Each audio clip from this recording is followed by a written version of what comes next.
என்னென்ன இருக்குன்னு மட்டும் சொல்லுங்க. நம்ம என்னென்ன இருக்குன்னு சொல்லுங்க. இட்லி இருக்குது. நம்மகிட்ட இட்லி ஐட்டம் ஸ்பெஷல்.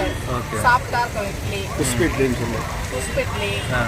புரோட்டா இருக்குது. கோதுமை சப்பாத்தி இருக்குது. பிளைன் தோசை இருக்குது.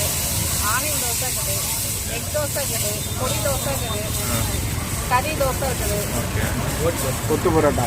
கொத்து பரோட்டா. சிக்கன் கொத்து பரோட்டா. பீச் பரோட்டா. அவங்க சொல்லுவாங்க வீச்சு நார்மல் வீச்சு இருக்குது, முட்டை வீச்சு இருக்குது, இத்தனை ஐட்டம் இருக்குது. ஓகே. வரவங்க சைடிஸ் வந்து போட்டி இருக்குது, சிக்கன் இருக்குது, லிவர் இருக்குது, சிக்கன் சேர்வா, மீன் குழம்பு, வெஜ்ஜு குருமா, சாம்பார், சட்னி. சட்னி வந்து அன்னன்னைக்கு ஒரு சட்னி. ஒரு நாள் புதினா, ஒரு நாள் கார சட்னி, ஒரு நாள் முள்ளங்கி சட்னி, ஒரு நாள் தேங்காய் சட்னி, ஒரு நாள் உடச்சக்கடலை சட்னி. அதுமாதிரி சட்னி வந்து அன்னன்னைக்கு வெரைட்டியாக போடுவீங்க.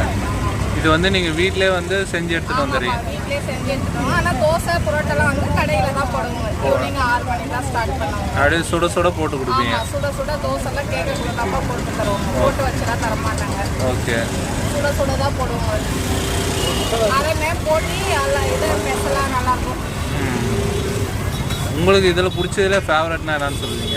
எனக்கு பிடிச்சது வந்து புரோட்டா பிடிக்கும், சிக்கன் பிடிக்கும். ஓகே. தோசை அதிகமாக தோசை தான் விரும்பி சாப்பிடுவாங்க. சரிங்க.